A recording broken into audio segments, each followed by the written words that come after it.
Good afternoon. I hope you're all well and safe. We'd like to welcome you all back to the opening season of our ATOMS web seminars. Our first invited speaker of the year could not be other than Professor Richard Elliott. He is currently a professor emeritus at the Chemical, Biomolecular, and Corrosion Engineering program at the University of Akron, United States. Professor Richard Elliott is co-author of well-known books, Introductory Chemical Engineering Thermodynamics and The Property of Gases and Liquids, a reference book to the chemical process design engineers. Among his research interests, we can highlight thermodynamics of hydrogen bonding, molecular simulation, perturbation theory and integral equation theory, experimental phase equilibrium measurements, chemical reaction engineering, supercritical fluid processing, and micromolecular foams. Professor Elliott has published over 100 articles in renowned international journals, which to date have been cited more than 2,400 times. So once again, welcome back, Professor Elliott. We're very pleased to have you here, and feel free to start your presentation. Well, thank you. It's a pleasure for me to be here.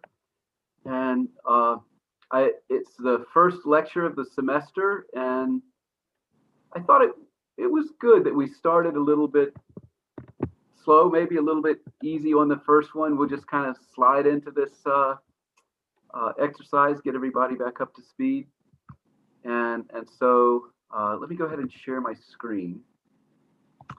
Of course, me being me, I was tempted to talk way too long, but I did that twice before, and I think I've worn out my welcome in that degree, and so I'm going to try not to do that. But what that means is I won't be able to talk about the really technical, very researchy subject that I wanted to talk about. I'll just give a preview of it in the context of this brief history, so that you at least you understand what the words mean. All right, and so it'll be a little bit more like an educational lecture, a little bit more targeted at the students than what you might be used to. And so let's give it a try. Let's see, we've got something going on in the chat.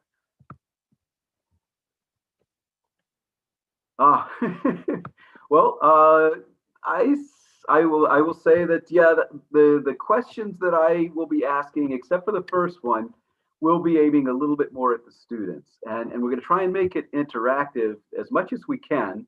You know, it won't be like being together in person, but we will try to use the technology to the best of our ability. And this is all new to me, and well, it's a work in progress. So please don't judge. All right, so here's an outline of some of the things I wanted to talk about. I just review some of the things I talked about in previous lectures, and then I want to talk about the role of the radial distribution function. When you were listing off the different theories that I've tried to study, the ones that we've talked about so far are SAFT, which is about the hydrogen bonding. And we've talked about force fields, which is a big part of simulation. And we've talked about thermodynamic perturbation theory. So one more that we talked about was virial coefficients. So there's a pretty good coverage of the theories that are out there so far, but the one that's getting overlooked is integral equation theory. And that's what Ornstein-Zernike equation is about. It's the foundation for what is called integral equation theory. So the whole point of the integral equation theory is to get the entire radial distribution function. So I'll quickly go over as much as necessary. Maybe it's not necessary. We'll find out how the radial distribution function fits in with the thermodynamics. Then, in order to really understand the Ornstein-Zernike equation, you have to know something about Fourier transforms. So I'll ask a question, and if you already know everything there is to know about Fourier transforms, maybe we'll get done early. And so I'll make up for some of the times when I overstayed my welcome. Then I'll show you how to solve the Ornstein-Zernike equation for hard spheres with the MSA/PY closure. It turns out for hard spheres, these two closures are the same. They're identical. This leads to one of the results that made Michael Wertheim famous. This is one of his was a tie, really, for the first solution of this problem. And once this problem was solved, it founded the basis for all of the perturbation theories and things like that that we still talk about today, but especially in the 60s and 70s. All of that was really made possible through this exact solution that Michael Wertheim came up with. The next thing is to talk about how you can extend it to mixtures. And then what I'm hoping you'll see there is some very familiar results that you may have been applying in much of what you're doing without really knowing where they come from and what their basis is. And what, therefore, how they'll work and when they might not work. Then finally, I'll try and, given all of that background, just quickly outline how that would fit into a more general theory instead of just hard spheres. Covalently bonded chains, not necessarily and not restricted to tangently bonded chains. So they could have bond angles and dihedral angle distribution and different rigidities, so many complexities with the intramolecular distribution that make polymer thermodynamics a little more complicated than the hard spheres. And we'll also include attractive forces in that. But that's somewhere in the future, sometime in the future. And I don't think I'll have time to talk about that today. Just to briefly remind you of some of the things we talked about before. We talked about the perturbation theory and the artifact-free Saft equation of state, where we wrote down the Helmholtz free energy, the residual Helmholtz energy, goes as this kind of perturbation of a reference Helmholtz energy plus a Taylor series and reciprocal temperature plus the association term that Wertheim came up with in 1984. This is a different thing from his 1963 work. And from there, we showed how the first order contribution to the Helmholtz energy, which is because when you take this derivative with respect to 1 over temperature, you just get A1 is right back equal to U1. And so for square well spheres, SWS, we got this result. And we mentioned this quantity, this G naught. Well, this is the radial distribution function. We didn't talk about it too much. I just assumed everybody knew everything there was to know about that quantity. But now I want to check that. And from there, we also talked about the A2 term and how that looks like this n squared minus n squared, but it matters a lot whether the 2 is inside the ensemble average or outside the ensemble average. And so this quantity looks a lot like a variance or a standard deviation in your usual statistical class that you would take for getting the standard deviation on any sample. In the next lecture, I talked about thermodynamic perturbation theory and even going up to the 4th order.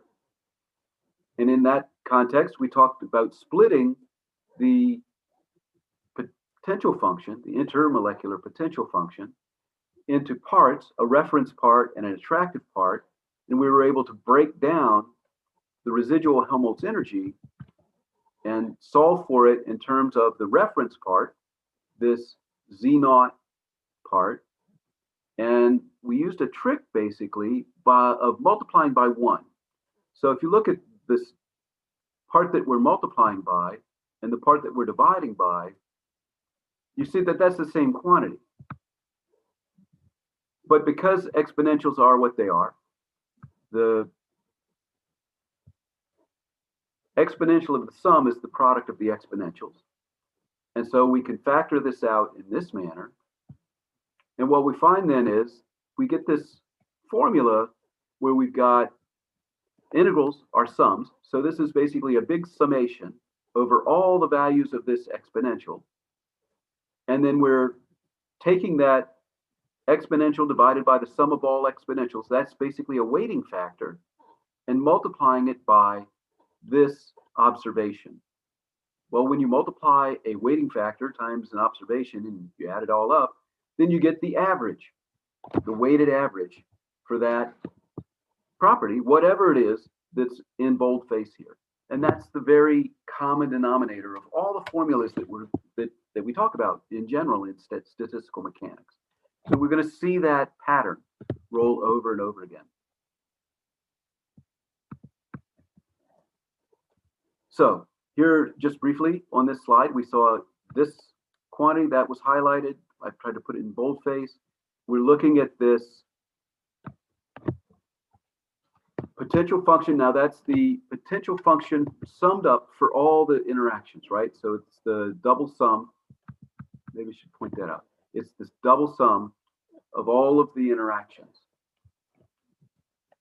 And statistical mechanical averages have this general form where we've got the weighting factor times the observation at that weight and then averaged out.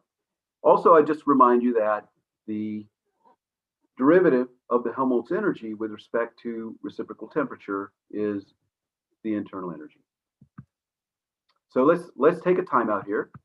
So a lot of squiggles and maybe intimidating looking symbols. So let's sort of take a step back and see, get familiar with the students that are in the room and get to know each other a little bit. So I'm going to start a poll now, and I want everybody to vote.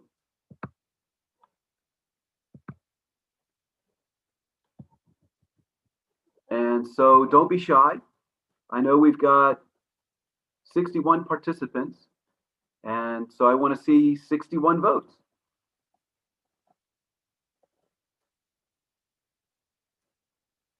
We'll move on much more quickly the quicker you vote.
Professor Elliott?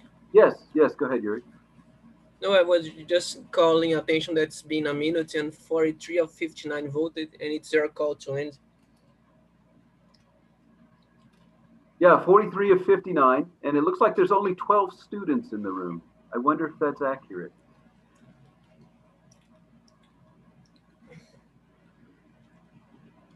So when you think it's past enough time, you can end the poll and share the results with everybody. Okay. So Fred, did you invite your students to come to class today? Well, supposed to, but I think we have returned. Maybe, I don't know. I'm asking some. I'm taking note here. who are missing Ah, to okay. Well, we have many students that may have marked letter B because they are not doing courses. So it's between A and B, our students. Okay, okay. Well, we're up to 43. So I guess we used about as much time as we can do on this question. Yeah. So yeah, so it looks like we've got 12 students in the room.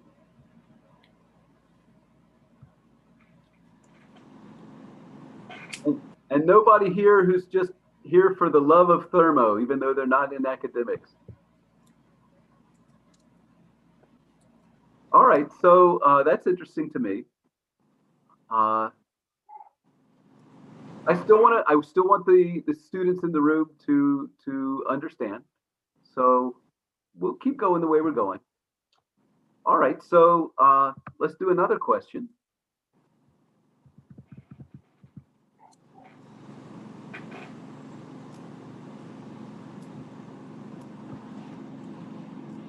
Well, wait. So I think the poll is open. Yeah. Yeah, it is. Yeah. Can you send this again? Because I miss. Can you send the question again? I don't know how I can recover the question. Oh, it's right here on the screen. No, I cannot see because I was reading the. Professor, you can drag the poll for a different place so you can see the slide. Maybe. Let's see. I cannot.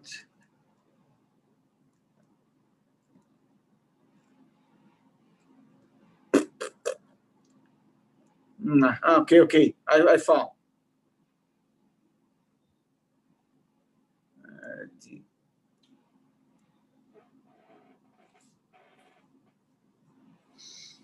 Well, we're getting fewer answers. We're up to 27. We had 43 before, but it's still climbing. 30.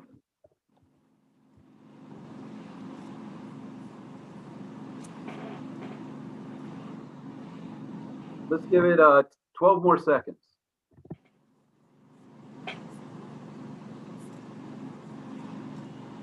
4, 3, 2. Up to 39. 40. All right, let's give up.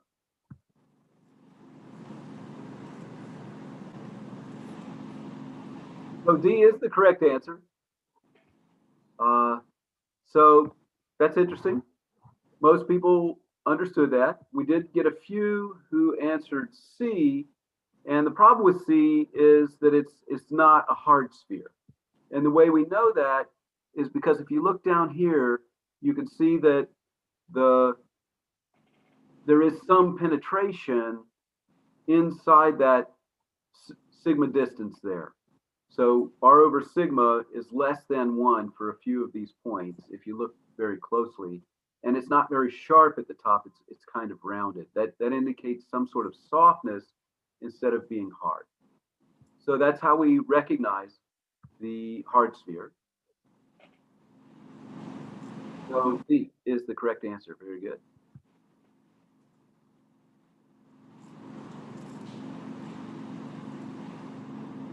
Now,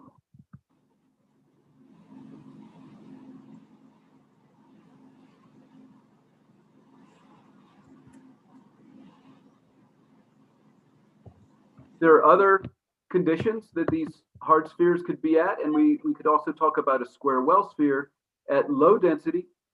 The radial distribution function for a hard sphere looks like this, which basically says the pair of spheres can be any distance from each other, except in the same place at the same time. Because they're hard spheres, they can't be in the same place at the same time. This is the high density that we just talked about. This is low density for a square well sphere, which says that there's this attraction for them. There's no other molecules getting in the way. So they're going to tend to jump right into that well with a Boltzmann weighting factor. But if you go to high density, a funny thing happens. Even though you think that they've got more attractive energy, which they do, because there's so many more of them collecting together, because the thing that dominates how close they can get together when they're hard spheres at high density is how closely they can pack together. So it's the repulsive influence that dominates the fluid structure at the high density. And so the attractive effect starts to diminish. And that's important because the energy equation is what we just talked about, but there's also this thing called the pressure equation that also depends on the radial distribution function. And the best derivation I know of for that one is in Reed and Gubbins, where they show how the pressure times the volume can be treated on a local basis. And we know that the pressure is the force per unit area. The volume is just 4/3 pi r cubed at that value of r. So this is a local value at position r for this PV quantity. Now, we also know that the surface area for a sphere is 4 pi r cubed squared, okay? So when you divide those two, you get this somewhat mysterious value of r that appears that I always had a hard time figuring out where that came from. So this derivation makes that clear. And my favorite way of writing that is to have it as r du dr, so it becomes clear that the r dimensions cancel here, and you've just got this u dimension that scales and makes everything dimensionless in analogous fashion to the way this internal energy departure function becomes dimensionless. And we can break this integral from 0 to infinity into a integral from 0 to sigma, and then another integral from sigma to infinity. And that's a way that a lot of people will apply this equation. If you multiply the density, the bulk density, times this g of r quantity, since rho is a constant, we can move it inside or outside the parentheses, or the integral, and we see that rho times g of r, we can think of that as a local density. And what we're doing then with any one of these equations, I think it's easier to see when you look at the energy equation. We take the local pairs of molecules at that distance, multiply it by how much energy there is at that distance, and add up over all distances the total energy departure, and we get the overall energy departure. So obviously, if u is 0, this quantity is 0, and the difference between the u of the fluid and the u of the ideal gas is 0, because when u is 0, that's an ideal gas. So all of these things really go together, and they make sense.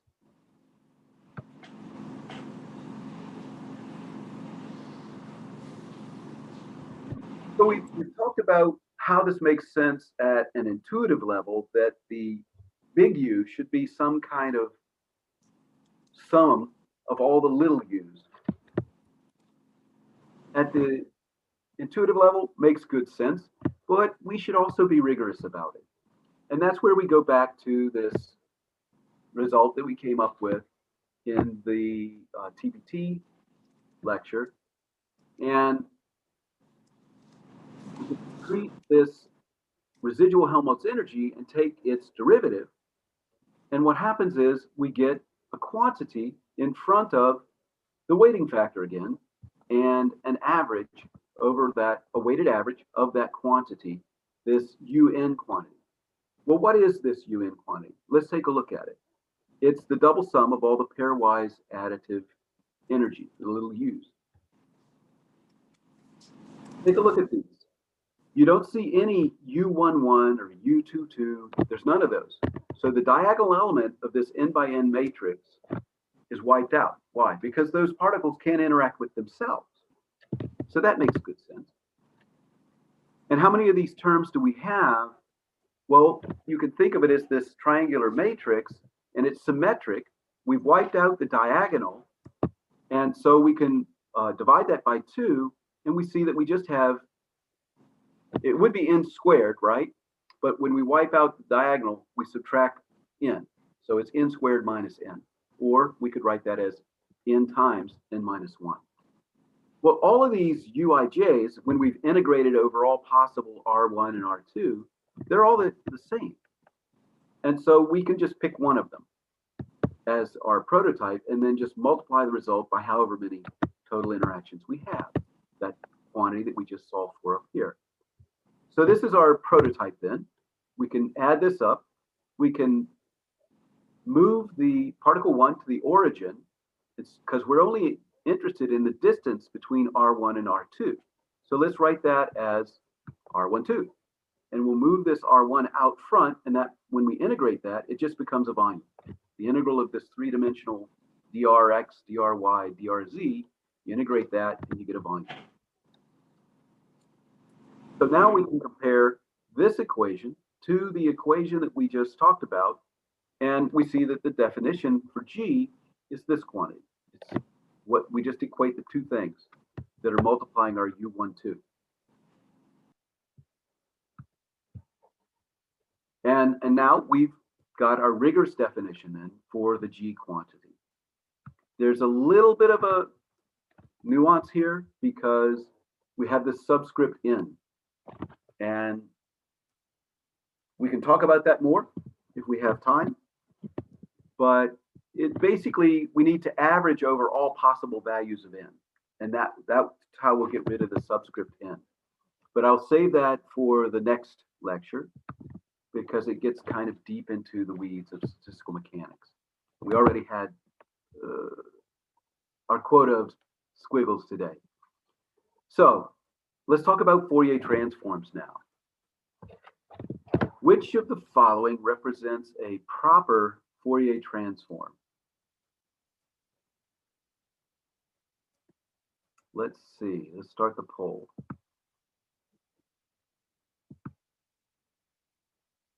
It's a little harder question.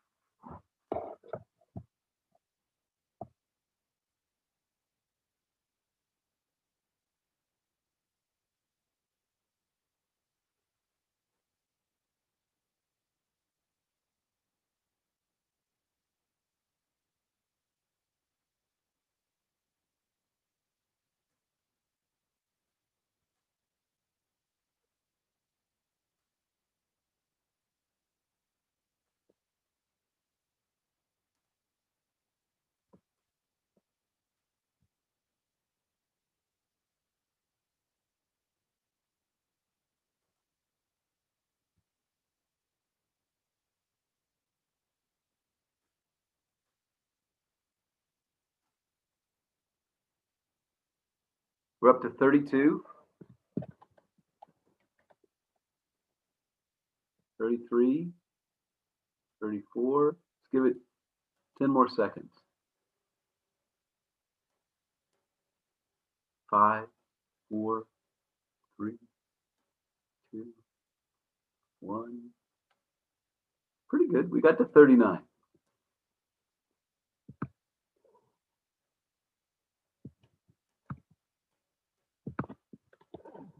So maybe this was a bit of a trick question. Maybe it wasn't nice. But the answer was A. and we could do the derivation, or you could look it up when you get time. And what you'll see is I did a little bit of a dirty trick. I downloaded this picture from Wikipedia, but what you have to realize is that Fourier transform is an integral of your function with times the exponential of I times k times t, and where I is the imaginary number. And so there's a sine component to that imaginary number. And sine is an odd function. Well, since this function that we're integrating with respect to is even because it's symmetric across the 0 point on the x-axis, then the sine function should go to 0 if this was a proper Fourier transform of this function. So, but I think if you understand that, then you probably actually understood Fourier transforms anyway. And so I'm optimistic about this. And so I'll move a little quicker then through the Fourier transform coverage. And so let's talk about convolution then. And let's see if everybody who knows about Fourier transforms knows about convolution.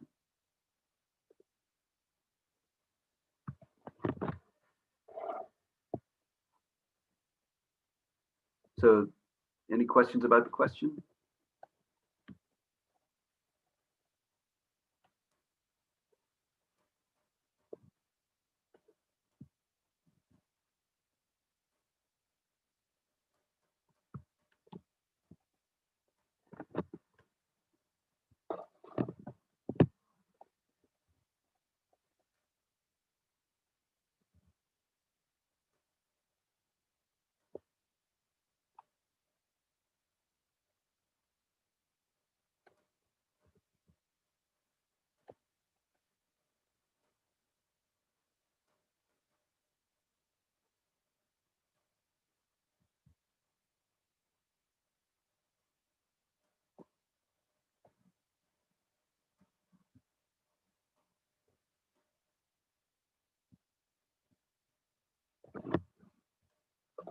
So we're up to 31. Let's give it 15 more seconds. Or if we can break 40, we'll just call it. 10 more seconds. 5, 4, 3, 2, 40. Hey, pretty good. So I think you guys knew what Fourier transform was on that previous slide. I just kind of tricked you to that. So sorry about that. So yeah, 73% were able to recognize that this is the convolution. And it's a powerful result because it allows you to perform something that's fairly complicated in X space becomes simple algebra in K space. And that's really the beauty of the Fourier transform. Another thing is that this picture that I showed you, and here's the right picture. See what I did before was I put this diagram with that transform. So they have to be, the asymmetric one goes with the off-center sine wave, and the symmetric one, the sine component goes to 0. All right. And so this is your rigorous definition then of your Fourier transform. Notice that we can do it in 1 dimension, which is what electrical engineers do. But we can also do it in 3 dimensions, and that's what's of interest to us. And when you look at this function, or at least let's say the part of it on the axis greater than 0, that really looks like a radial distribution function. And so it makes sense that Ornstein and Zernike would take a look at the radial distribution function, and they would say, you know what? I'll bet buried in that radial distribution function is some kind of generating function that's short-ranged and relatively simple. Let's see if we can develop a characterization of the radial distribution function that brings out that short-ranged simple part of it. And so the way they did that was they created a definition. And the definition is kind of convoluted. It's backwards. The definition is inside this integral in terms of this convolution, and it's outside the integral. The thing we're trying to define here is this quantity C of R. So this is really a kind of a nuanced way of defining a new function. That's what they came up with. And we can see how it gives us this result. And an interesting thing, I've talked a lot about renormalizations.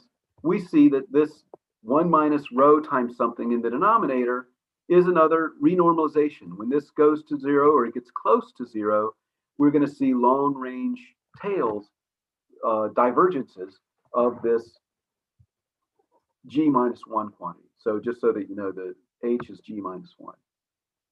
It's just a little more convenient to write it that way. And so one of the examples that we can get is this h at k equals 0 is equal to this quantity. And what we'll see in the next lecture is that has a significant meaning for us. It's related to the compressibility. And so we can get the compressibility just by looking at this c quantity, which we're going to call the direct correlation function. So this is the short-ranged function that Ornstein and Zernike are trying to separate out and focus on for their attention. Well, we talked about a 1D transform. That's the more common one. But we know that you can take this dot product of two vectors and you get the magnitudes times the cosine. And we can write dr for spherical coordinates in terms of the r squareds and d thetas and d phis. We can make all of those substitutions and go through the integration by parts and so forth. And what we find out is that in 3 dimensions, this is what we get. It's just a sine transform of something. You have to take your function, divide it by kr, then take the sine, and multiply by 4 pi r squared, and then take the sine transform. So electrical engineers would be very comfortable with this sine kr part, but we have to throw in these different dimensions because we're dealing with a little bit of a different problem. Now we have to come up with a way of solving this question, this problem. All we did was we introduced a new quantity and defined it, but we haven't actually improved the situation. We've still got more unknowns than we have equations. So we need to come up with a strategy for solving that. And what Percus and Leibowitz and people like that did way back in the late 50s and early 60s was they said, well, just to get a feel for what's happening with this direct correlation function, let's look at the low density limit. And we know that if this is gone, then we know that h is g minus 1, and we know that g is equal to the exponential negative beta u at low density. We just saw the picture on that for the square well fluid. So we know what the result is at low density. And we know that this thing is supposed to be short-ranged all the time. And we know that for a hard sphere fluid, this thing is either 0 or infinity. So when the potential function is 0, which for hard spheres appears whenever r is greater than sigma, this goes to 0. Exponential of 0 is 1. 1 minus 1 is 0. So c is equal to 0 for all r greater than sigma. You know what? That makes a lot of sense, right? Because we wanted this quantity c to be short-ranged. And lo and behold, at least at low density, it is. So let's make a conjecture. Let's speculate. Maybe c is equal to 0 for all densities. That'll be our starting point. That gives us enough equations to solve this problem. How do we know that? Think about it. We have h. We know that g is equal to 0 for r less than sigma, because you can't put two things in the same place at the same time. Well, we could subtract 1 from that. Now we've got 50 values of h. We know that c is equal to 0 for r is greater than sigma. So for all of the discretized points from 51 to 256, now we've got 256 equations, but we still got 512 unknowns, 256 for h and 256 for c. But now we go back to the Ornstein-Zernike equation, and we see that that gives us 256 equations relating c's and h's. So now we have 512 equations and 512 unknowns, and the problem is done.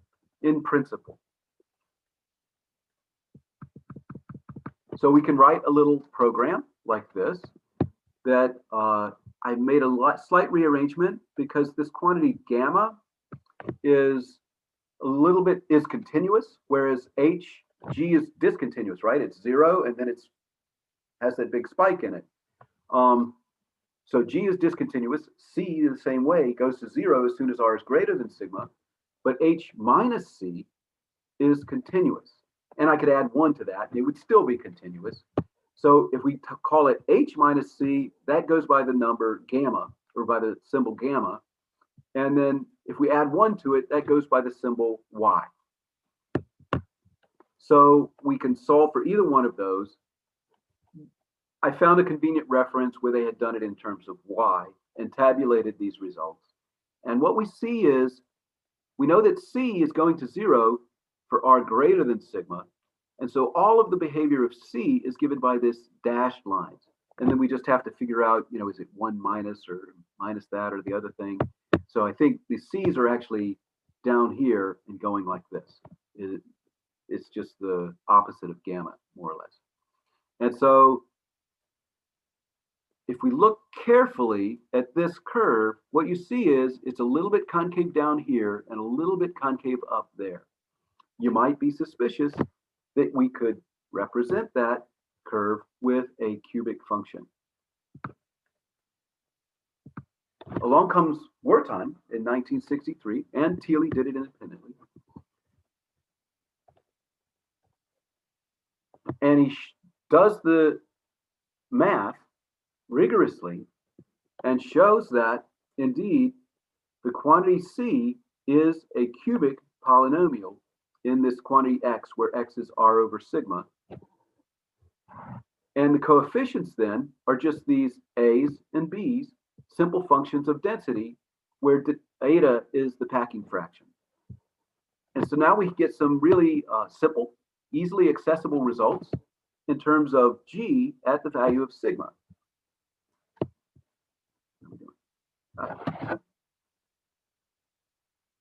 My stopwatch went to sleep.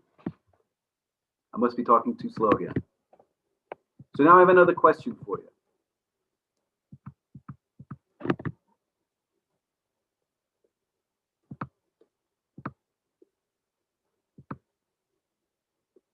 Which one of these figures represents the derivative of the square well potential?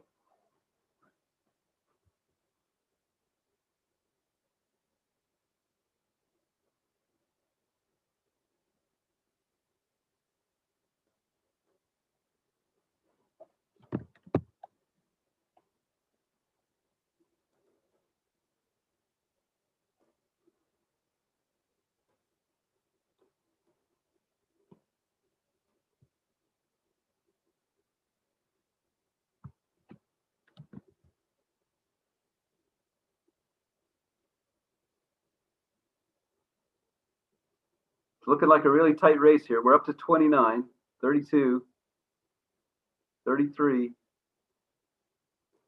See if we can get to 40 or even break 40 this time.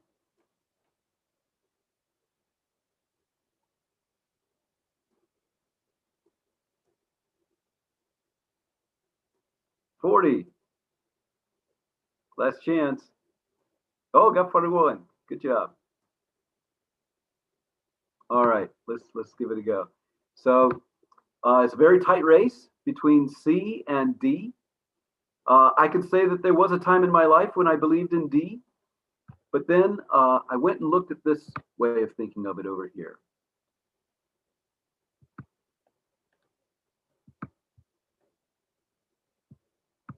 If you take a function that's not quite a step function, it's flat, then it goes up to some level, and then it's flat again. If I think about the derivative of that function, that's easy. This is a straight line. So that's a constant value. Whatever that value is, it's a constant. And so the derivative here, until we get to that slanted part, is obviously 0. After the slanted part, it's obviously 0. And it's equal to some constant in between. Now let's just make that slanted part, steeper and steeper and steeper. And what you see is a function like this becomes a spike like that. In other words, a Dirac delta function. And so that's my argument for why the square well potential, which is coming from infinity down to a finite number, so that's a negative slope, and then it's constant for a while, and then it has a positive slope. This is why I think this is a better representation for the derivative of the square well potential. So let's take a look at one more of these questions.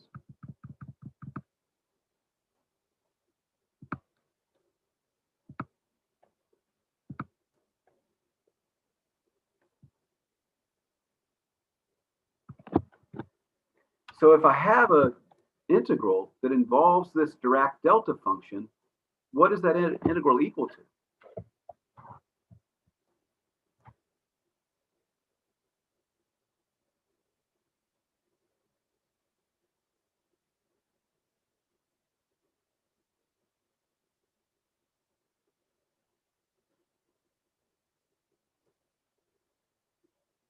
We're up to 19, 20.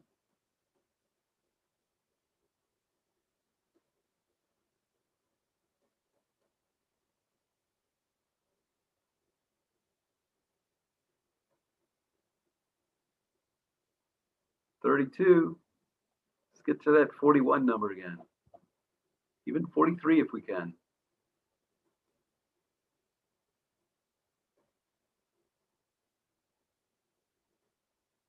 Let's give it 15 more seconds.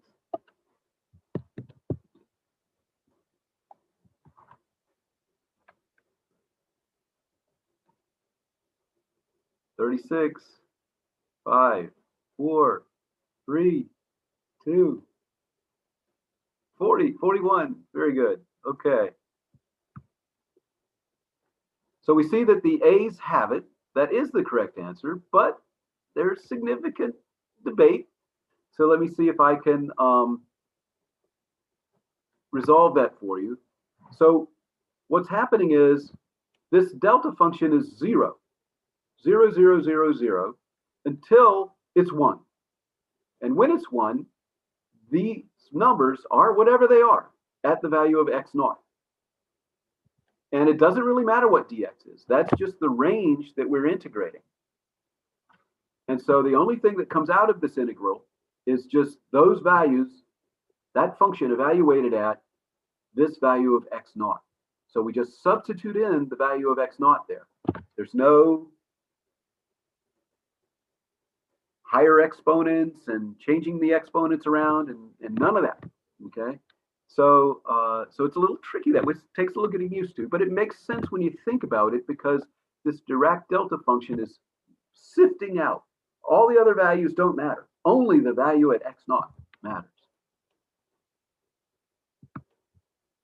So let's go back to our energy equation and our pressure equation in particular. So what we see is happening now when we do this integral from 0 to infinity, none of those values matter except the value at r equals sigma, because that's where the spike is. That's where the derivative is in this hard sphere potential, where it goes from infinity down to a finite number, 0. And so that slope then is negative. So that negative becomes a positive. When we have negative and negative becomes a positive. And we don't do any kind of integration of this thing. We just have g at the value of at r equals sigma and times 4 pi times sigma cubed. And if we do the grouping of the 4 pi sigma cubed over 6 in a row, we recognize that's a packing fraction. And we can write down our result here. And maybe that looks a little familiar. I've mentioned the compressibility equation before, but like I said, we'll talk about it next time. It exists, and the result is this result.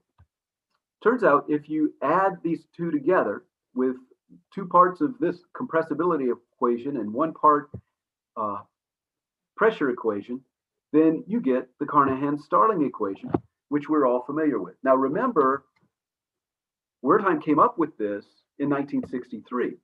The Carnahan-Startling equation came out in 1969. Now, Carnahan and Startling say, oh, well, all we did was look at the virial coefficients. But what did they know about the denominator by which to renormalize? To me, it seems like an easy choice. Let's try 1 minus eta cubed, see how that works. Then we'll try 1 minus eta squared and see how that works. Then we'll pick the one that's best, and we'll call it the Carnahan-Startling equation. And so that makes a lot less mystery around some of these things that might have seemed mysterious before. I think when you look at it in that context, you can say, hey, I can do that. And that's what I want you to say. Well, there's an extension that we can make then. Was 1 year later, it was published, where you take the result that Wertheim came up with pure fluids, make the extension. It's not as pretty and simple, but doable. And you might recognize a lot of these contributions here, these sigmas and g's and different things squared and all different results. Those are the mixing rules for the Saft equation of state. So when Walter Chapman was trying to build his equation of state and make his mixing rules, he was aware of this result. And in Walter Chapman's perspective, he uses the segmental perspective. So the segments that comprise the molecules at the end of building up this mixture start off as independent hard spheres, detached, floating around in space. And so then he adds the Wertheim contribution to pull those spheres together in form of chains and molecules. So to solve for the free energy and the mixing energy of the mixture, he starts with the best available known result for a mixture of hard spheres. Then he binds them together through the Wertheim formalism, which is defined from the outset as in terms of a mixture. So these formulas should look familiar. They're basically the Saft mixing rules.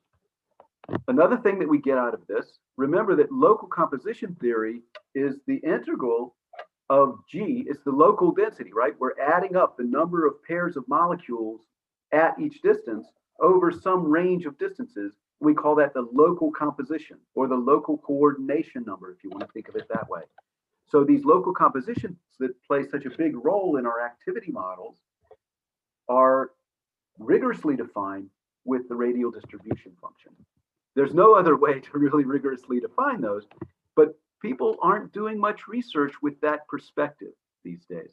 And I think we need to get into that more. And that's something that I see on the horizon for us. I think we're starting to beat pure fluids to death these days, and it's time to move on.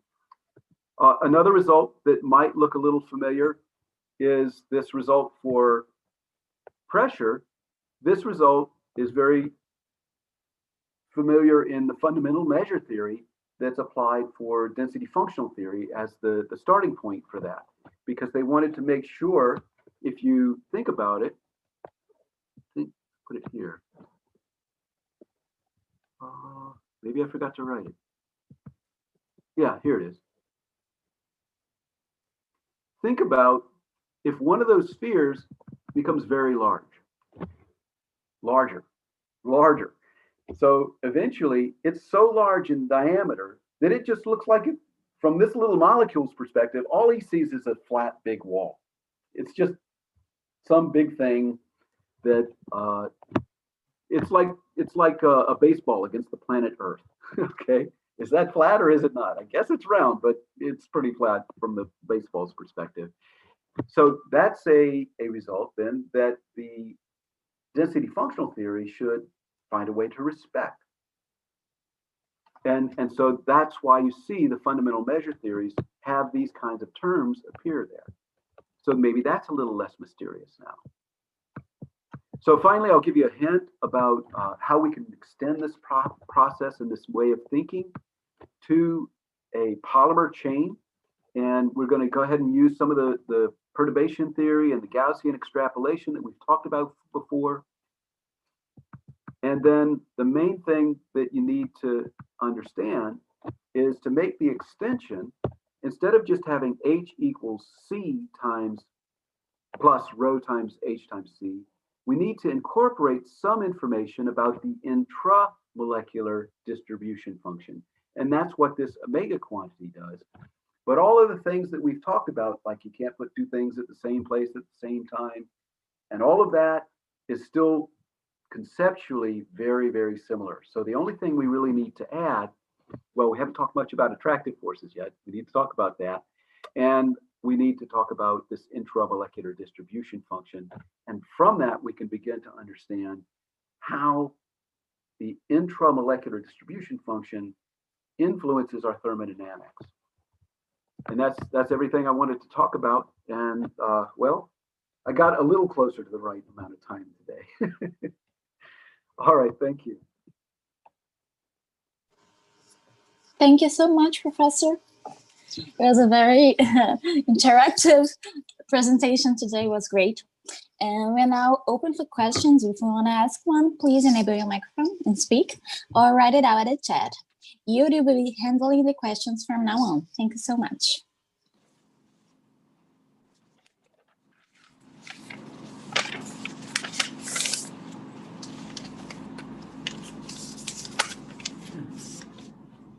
So, who wants to be the first one?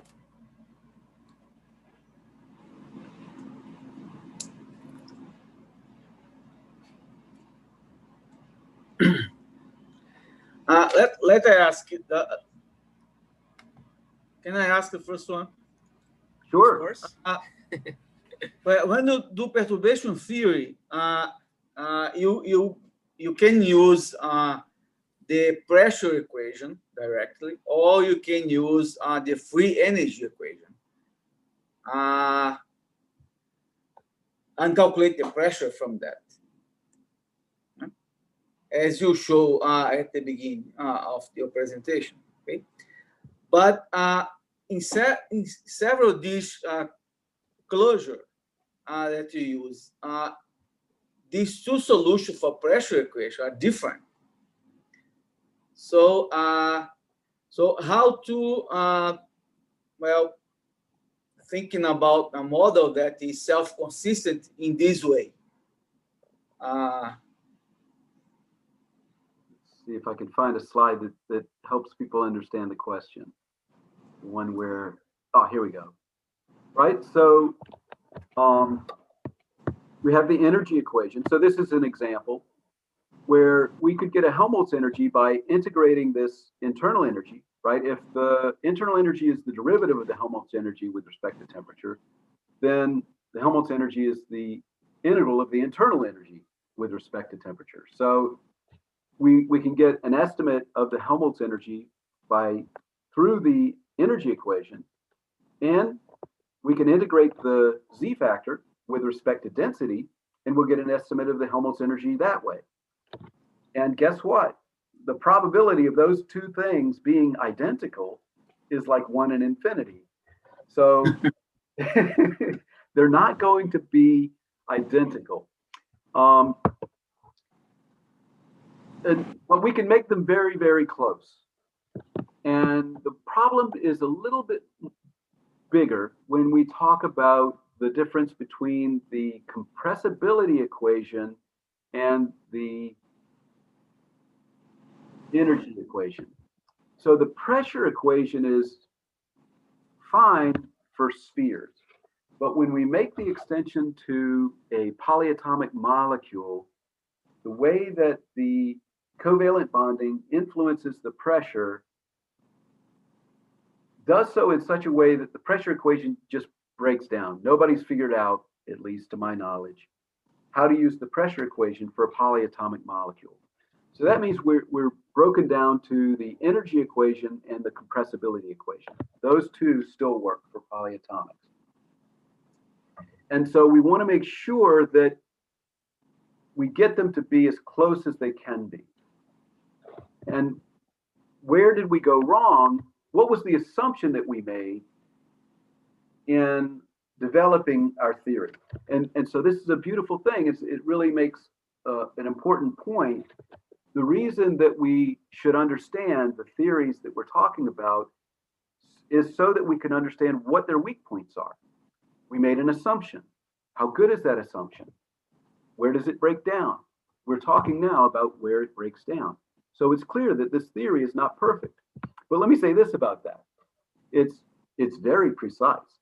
So if you think about trying to use a molecular simulation to figure out what's the local composition and given the fluctuations and standard deviations that you can get, and what you want to do with the second order or third order perturbation term is look at how the third order perturbation term is varying with respect to composition. And you need to know what that is very accurately to solve your theory. But the statistical noise in that is gargantuan. It's ginormous compared to that little bit of a difference that you're looking at. So you'll get nothing but noise if you try to ask that question. What's the right mixing rule for the A3 term? If you ask that question to a molecular simulation, I'll be very impressed if you get anything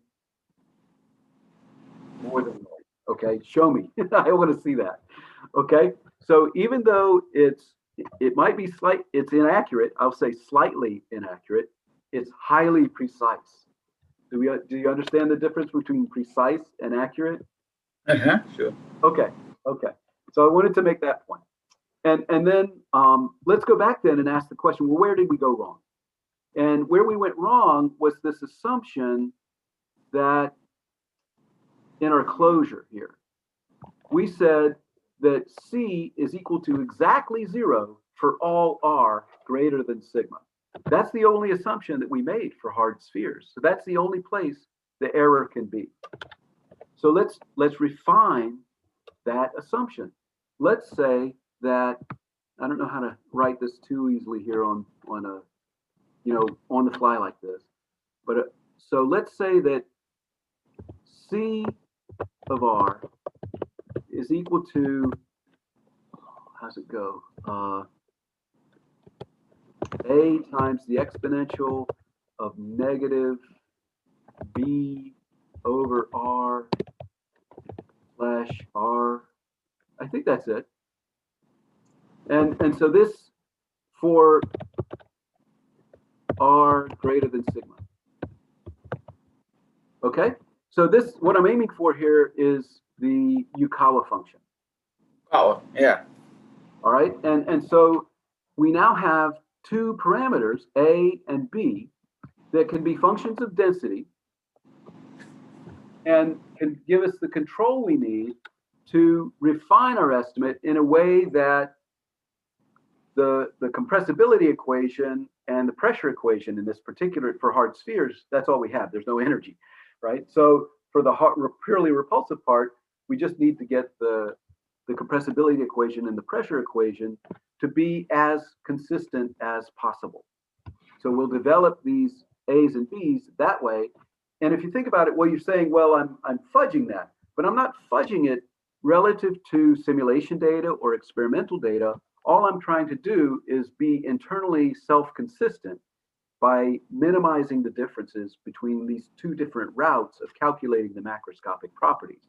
So it's not fudging it in the sense of using experimental data to get experimental data right back again. I'm just using two theories that I'm finding a way to merge.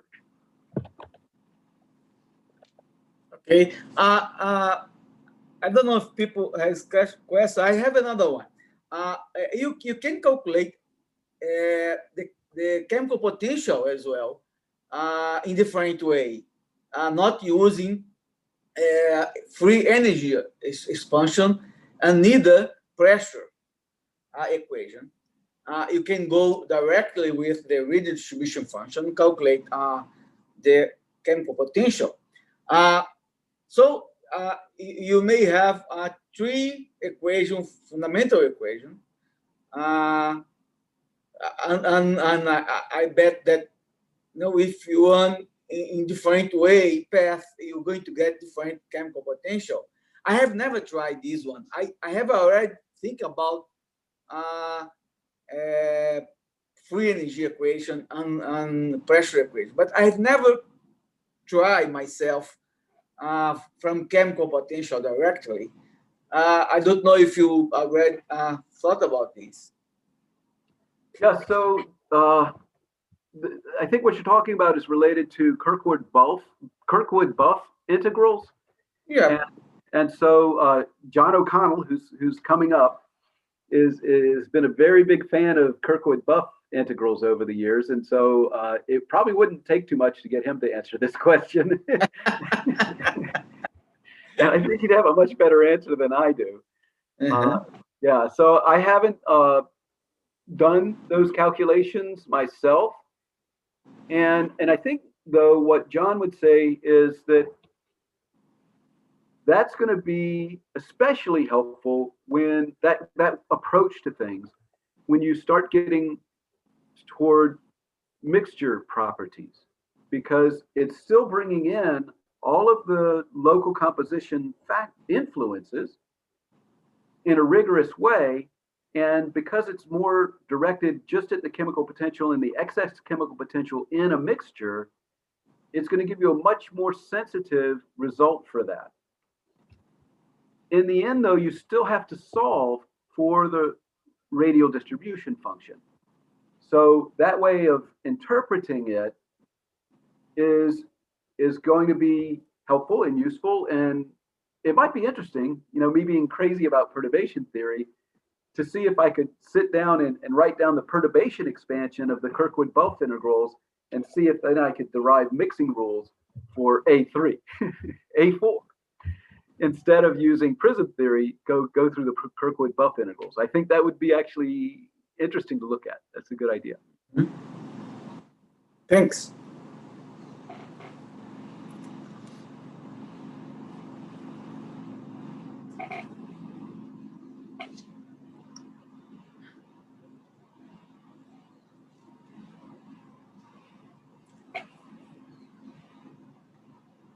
People are shy.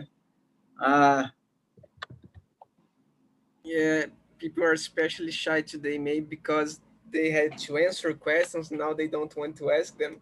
I don't know. But they did so well. I mean, we were hitting in the 70% range at the end.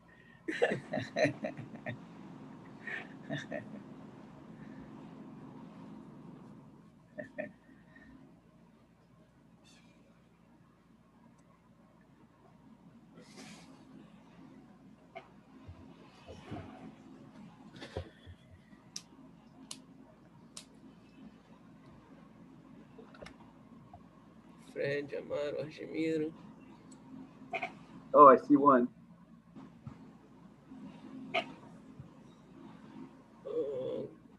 Okay, Gabriel, write it on the chat. I see it.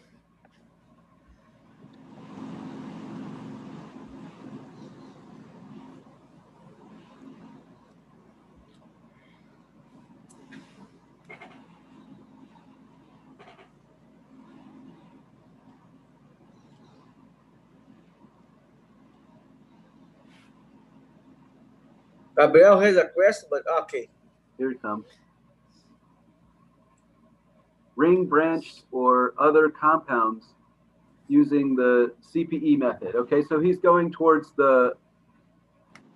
this coupling parameter expansion method that relates to the Prism theory, and it also relates to spheres. So it was, of course, developed first for spherical molecules. Okay, but obviously spheres can't be branched or ringed. Okay, so we'll put that together with the polymethylene of Prism theory. Okay, here's one thing. If it's a ring like cyclohexane or cyclooctane or cyclodecane, as those rings are just bigger rings, the prism theory works perfectly, right? Because there is no end effect. And so you don't even need prism theory. That's technically Prism theory for that.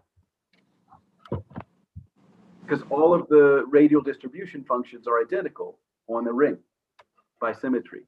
But I don't think that's what you're interested in. If you wanted to do branching and rings, there is a way to do that. So it gets to the rigors of prism theory. And essentially what you have to do is recognize that now it's a multi-component system. So you break your molecule down into a branch point and then the branches themselves. And instead of having a matrix of instead of having a scalar of just one radial distribution function, now you have a matrix of radial distribution functions for each different site type. And the people who invented prism theory, Kurrow and Schweitzer, have done some of those calculations. I looked at it, I thought about doing it, and everything else was having such a hard time converging until just recently that I never went down that road. But it's straightforward, but I won't say that it's easy. It's just what you would think it is. And then you have to define your intramolecular distribution functions and keep track of all of those things. It's a very big bookkeeping problem. It's a matrix of functionals.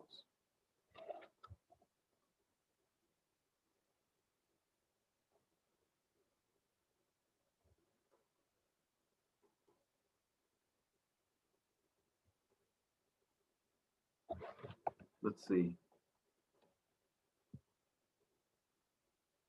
Put that at the end.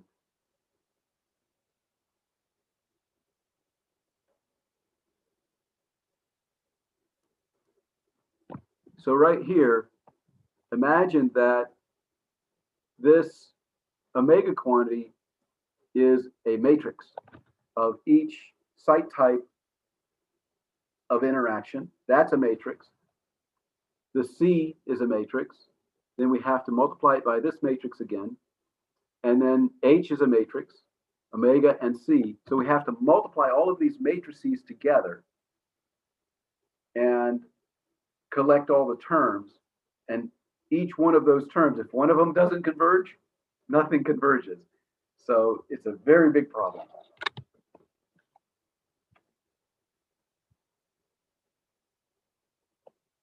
Another small question. Would you think it would meet a practical need of industry or academia to research on this topic? I think so. And it might come out in a way that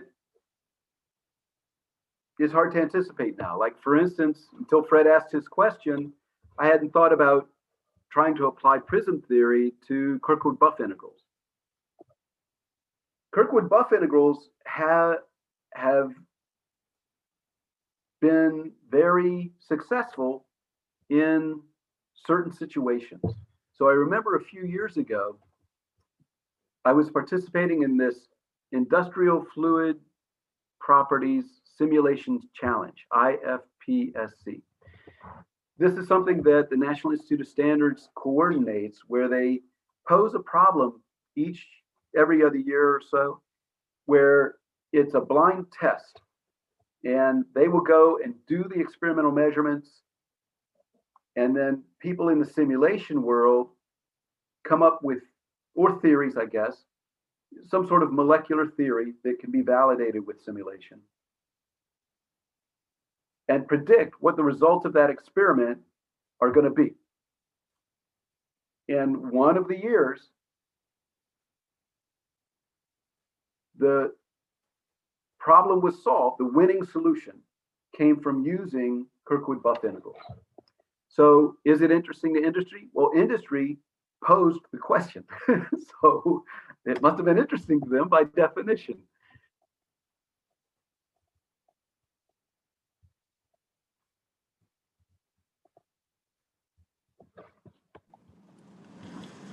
Right.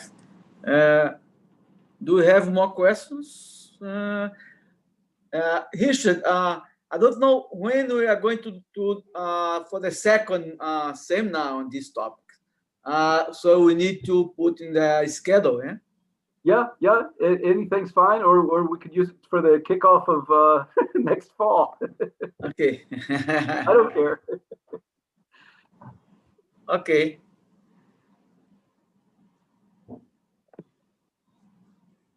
Yeah, it looks like you've got a really interesting schedule already coming together. I was looking at some of the topics and some of the speakers. Looking forward to all of them. Yuri, I think it's time to finish, yeah? Okay, so No thank more you, questions? Professor Elliott. Thank you for the great presentation. I think we have no questions left on YouTube nor on the chat. So let's wrap it up. So everybody, let's say thank you to Professor Elliott. Thank you. Yep. Thank you very much.